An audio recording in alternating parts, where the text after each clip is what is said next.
pagod ka na? Kailangan mo namang magpahinga Kaya maglaan ka naman ng araw para huminto. at huminga. Gawin ang iyong araw bilang D-Day! with Father Douglas. Father Danilo.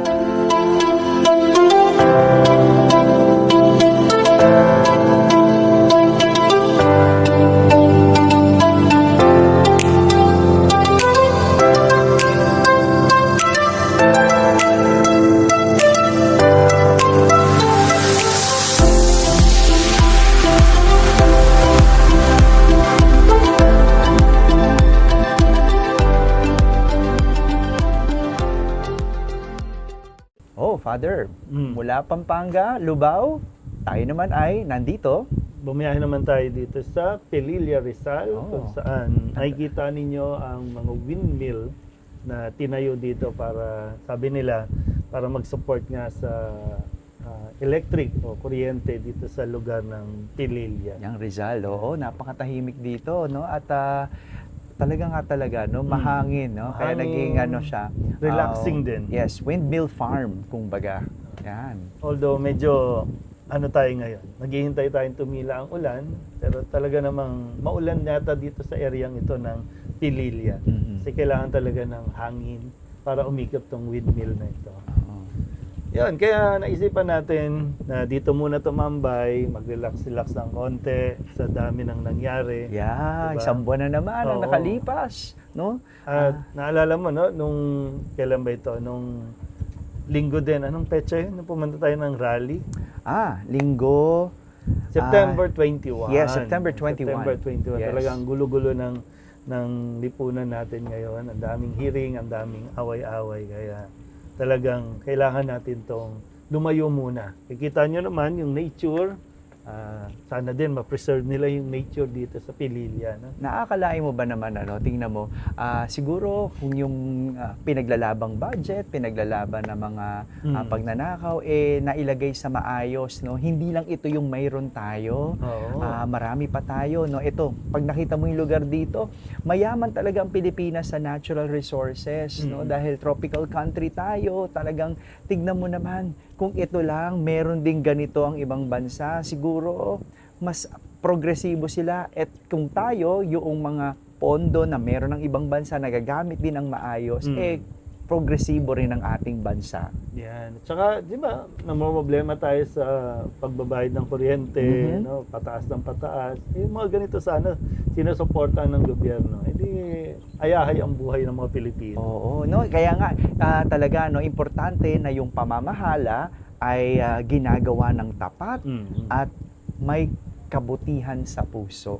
No? Yan. Speaking of pamamahala, Father, no, pag-usapan naman natin, no, bilang mga bagong kura paroko tayo. Ilang months ka ng parish priest? Ako ay 10 months na parish priest. Ako, more than 2 years na. More than 2 years. Magti 3 years Yes, na pero siguro. 10 months ka rin sa bago mong Sa parokya. bagong parokya. Oh, yes. Pero So, ikaw, kamusta ang pagiging parish priest? Kasi akala nila, no, dati nung marinig natin yung announcement na parish priest ka na kasi mula sa pagiging assistant, di ba? Maraming tao yung parang, wow, congratulations, no, sa parish priest ka na. Parang para sa kanila, iba yung dating pag parish priest ka na. Siyempre naman tayo bilang pare, lalo na tayo diocesan, ito naman talaga yung ministry natin, no? At sa pagtagal natin sa priesthood, ito yung kumbaga end ng ating path, no? Yung maging kura paroko at siyempre matagal tayong naging assistant, no? Nagkasama tayo sa Quiapo, ibang klase rin naman ng parokya na yon. Pero bilang assistant tayo noon, pagiging kura paroko, Father, ayan, no, yung pangalan mismo, yung tawag na Father, no, ama ka talaga. Sabi ko nga, sinishare ko rin to sa mga homily ko. Noong una na ako'y matawagan at binigay sa akin ang Nuestra Señora de la Soledad Parish bilang aking unang parokya, excited ako. Kasi matagal tayong nag-iintay at gusto naman talaga natin na tayo naman ay maka-handle, makahawak ng isang parokya. Pero nung ako'y nandun na sa Soledad, no, inaamin ko nung unang gabi ko after kong ma-install, after kong makalipat, no, hindi ma-install kasi nauna yung paglipat. Nung unang gabi ko, bigla akong kinabahan Mm. nang hindi ko alam, no? Saan nangyayari o saan nanggagaling yung kaba. At doon ko naisip, no, ako na pala lahat. Mm. Ako na lahat, pati finances, expenses, paano ipapamahalaan yung simbahan, patatakbuhin ang mga programa, yung mga servers, no? Nasa pangangalaga ko na. Bigla akong kinabahan at ang unang ginawa ko, pinatay ko yung aircon. Na matutulog na ako kasi naalala ko, no? Alam mo, hindi ganon kadali magbayad ng kuryente at saan ko pupulutin kung ang simbahan napakaliit. No, yung collection ay hindi aabot, no, napakwenta ako sa isip ko at 3 linggo literal hindi ako makatulog at yun ang iniisip ko. Tuwing nagbimisa ako, na-distracted ako dahil naisip ko paano yung pambayad, paano yung pampasweldo, paano yung scholar, paano yung feeding, paano lahat, no? At ang ano ang pa, di hirap. ba, ang problema pa minsan, kapag dumating ka dun sa simbahan kung saan ka assign, talagang aalamin mo din kung may finances ba yung parokya, kung may pondo ba yung parokya. Kasi siyempre pagdating mo pa lang, hindi naman humihinto lahat ng bayarin. Kahit simbahan, Yes. nagbabayad pa rin. Yes. At Father, ito pa, syempre, bukod doon, no, sa naisip mo yung mga bayarin, di ba? No, paano at saan ka kukuha para masustain ang lahat ng yon? Di ba? Oh yes, bayarin, pero ngayon, paano na? Ano Paano nang sa gagawin? susunod na buwan? Yes, kasi nasanay ako particularly after Quiapo, Ermita, kumbaga kahit papaano meron yung parokya, no? Masasabi natin talaga na maraming nagbibigay, maraming donasyon. Yes, no? Pero dito sa ating parokya ay medyo iba ang setting, no? Generous sila in a sense na sa tulong, sa kanilang serbisyo, pero syempre dahil yung parokya ko ay syempre medyo nasa mahirap na side, no? So, Kapos talaga tayo sa ganun. Pero mayaman ako sa servers, mayaman ako sa kasipagan. Pero syempre, importante pa rin, bayaran pa rin yung mga kailangan bayaran. So yun yung isa kong naging struggle. Paano ko ipapacilitate yun? Gayong dati sanay ako sa mayayamang parokya na kahit pag nagmisa ka, may mga donasyon, no? Noon, iba yung challenge noon sa may mga perang parokya. Paano naman gagamitin yung resources? Ngayon, iba. Paano makakakuha ng pondo? O ikaw, Father, mula sa maliit, alam ko naman yung parokya, yung kagaling sa parokya ko ngayon, ikaw ay nasa malaki, kamusta ka naman? Yun talaga yung ano, no? Isa sa hamon talaga na sabihin natin, bilang parish priest, ano ba, nandun kasi yung biglang nag-iiba yung behavior mo. Kailangan, para bang sa dami ng iisipin mo, mas nagiging seryoso ka tuloy. At kapag parish priest na, hindi na yung concern mo magmimisa ka lang o yung sacraments, hindi rin kasi concern mo din yung paano ka magkakaroon ng enough fund kasi ikaw na yung mag-iisip ng pampasweldo. Father, malaki yung parokya mo. Concern mo ba yun? Concern. Kasi kahit paano, mas malaki yung simbahan mo, marami nagsisimba, mas marami kang misa. Yun ba yung concern mo? Malaking parokya, ibig sabihin, malaki din yung gastusin. Oo, totoo malaki yan. din yung pagawain. Kasi marami ka empleyado. Oo, so meron akong 6 na regular, tapos 7 na volunteer with allowance. Tapos syempre, kailangan mo na i-check. Syempre, kamalas-malasa mo pa kung pag nadatnan mo ay kailangan na i-maintain. Oh, okay. Maraming kailangan. So nag-struggle mo ba yan? Yung Oo. pag-maintain or yung maintenance ng structure ng simbahan? Kasi kikilos, hindi gagalaw kung walang pera. Yeah, so kailangan ng pera. Yun yung reality din. Totoo. Hindi pwedeng yung sacrament lang. Kailangan din ng pera para mapaikot mo yung simbahan. At Ayun alam mo, yung mapa-under mo. ito yung yung sa pagiging pare, ito yung hindi naman tinuro sa atin sa loob ng seminaryo. Una, syempre nag-aral tayo theology. Ang haba ng pag-aaral natin tungkol sa teolohiya, no? Pero bilang parish priest, hindi tayo accountant. Pero Actual meron na, tayong finances na kailangan ayusin. Hindi no? tayo engineer. Hindi tayo engineer, pero kailangan natin magtayo, mag-construct, mag-maintain ng building, ng structure ng simbahan. Hindi tayo Hindi tayo HR. architect. HR practitioner, hindi tayo HR practitioner, pero kailangan mo humawak ng tao. No, kailangan mo meron kang maayos na pakitungo sa mga tao. So, administration, no? At lahat 'yon covered natin, no? Bukod pa sa kailangan mo magmisa, mag-prepare ng magandang homily dahil yung mga tao makakatulog o baka sabihin boring ka magsalita o kailangan may mapulot sa iyo. 'Yun yung maraming aspeto ng pagiging kura paroko. Oo.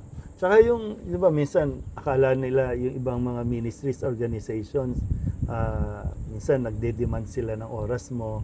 Pero kailangan mo din kasi humanap ng paraan. Kaya nga, minsan kung may mapapansin kayo mga pare, kung saan-saan nagpupunta. Yes. Pero hindi lang naman yan basta namamasyal, kundi naghahanap yan ng pondo, naghahanap yan ng sponsors.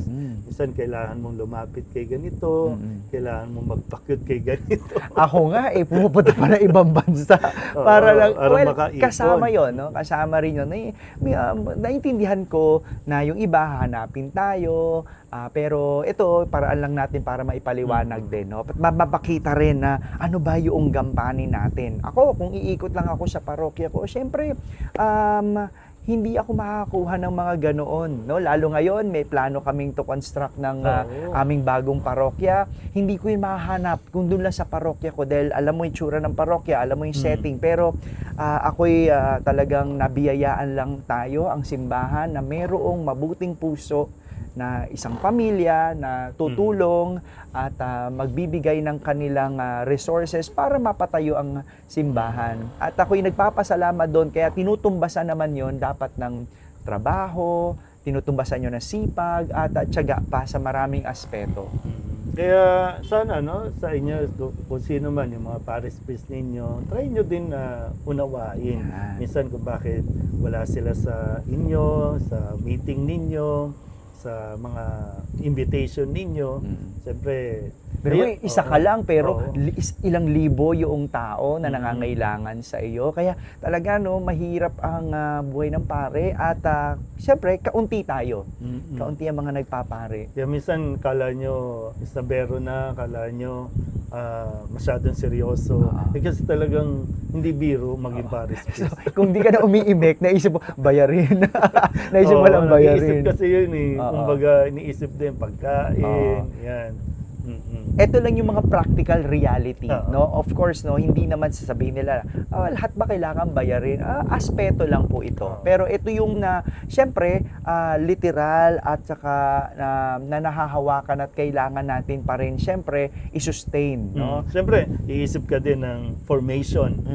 So, pag nag-formation, nag-retreat o recollection, mayroon din yung kaakibat na budget din. Yes. So, pero kailangan mo din busugin at turuan, i-educate yung inyong mga ministries at syempre yung parishioners. Yes. Pasiglahin, syempre kailangan yun. Sa mga programa, sa mga ginagawa natin ng mga activities, may gastos din talaga yon, no? Pero ang maganda naman, no, bilang ama ng isang parokya, nakakataba ng puso yung syempre yung pagmamahal at suporta na binibigay ng mga parokyano natin. No? Hindi naman lahat lagi finances o hindi naman lahat lagi pera ang kailangang pag-usapan, pero ako bilang kura paroko talagang active ang aking mga servers. Saka wag naman kayo mag-away-away. Bakit may nag-away ka ba? Oo. Minsan yung nag-away-away ng mga leader, nag-away-away ng mga organizations. So parang isang magulang din talaga. Pag yung anak mo nag-away-away, kailangan mo pumagitna. O ngayon, kaya sa mga parishioner mo, ay sa mga servers mo na nag-away-away, anong ginagawa mo? Ayun, yun yung tinatansya pa natin kasi nga siyempre bago pa tayo, so kailangan mo pang kilalanin din muna. Mahirap kasi yung maramdaman nila na meron kang pinapanigan. Mahirap din yung meron kang kinikilingan na organization. So kailangan talaga mabalanse mo. Kunin mo lahat ng side, kunin mo lahat ng panig, no? Pero totoo yan, napakahirap no kasi ilan yan, no? At hindi yan bata, matatanda na yan, no? Kanya-kanyang side, kanya-kanyang pinanggagalingan, kanya-kanyang emosyon, halo-halo. Kaya, kailangan misa talaga huminga. At syempre, talaga naman lahat ng ito, hindi naman natin magagawa kung wala ang grasya ng Diyos. Talagang Amen. grasya pa rin talaga ng Diyos. Yung minsan kala mo wala ka ng budget, pero may darating. May darating. May darating. At Biglang- alam mo yan, may biglang Oo, dumating. May biglang dumating. Yes, may dumating So, sa atin. Para Oo. tuloy-tuloy pa rin yung programa. Mm-mm. At syempre, tuloy-tuloy pa rin na mabawasan yung concern mo, tsaka Oo. stress. Kaya ako after that 3 weeks nung na-realize ko, oo nga napaalalahanan ako ng gospel na ipagpasa Diyos. Yeah. Talagang hindi naman lahat kaya ko. Kasi ako ganun gagawa ko ng paraan yan, kaya ko yan. Ganun akong klase ng tao.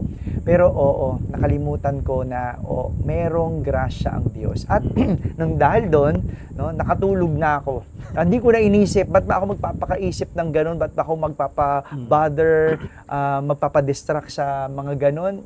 Awa ng Diyos. 10 buwan na hindi naman kami naputo ng kuryente, napapasweldo ko naman ng staff, meron pa naman kaming pambiling bulaklak, napapakain ang mga 100 bata kada linggo, may bibigyan ng allowance sa mga scholars, makaraos lang talaga at may grasya talaga ang Diyos. Kaya talagang masasabi natin, salamat sa Diyos. Amen. Sa Kanya naman ito, gawain naman ito ng Diyos, simbahan ito, tahanan ito ng Diyos.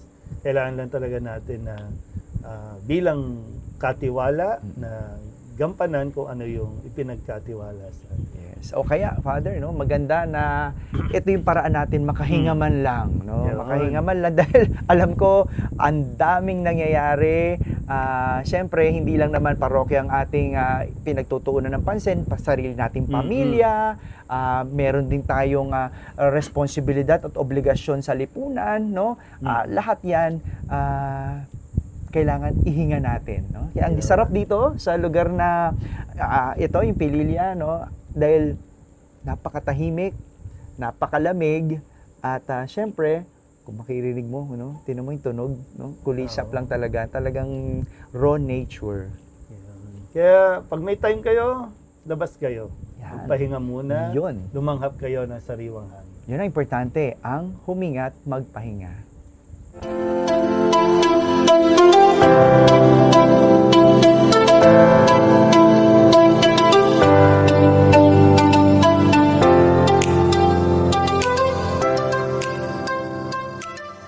At dito na naman nagtatapos ang isang araw nating pamamasyal. Kaya kung pagod ka na, Kailangan mo naman magpahinga kaya iset mo na ngayong araw para huminto. at huminga. Gawin ang iyong araw bilang D-Day! D-Day! With Father Douglas. Father Danichi, Tara, kain tayo.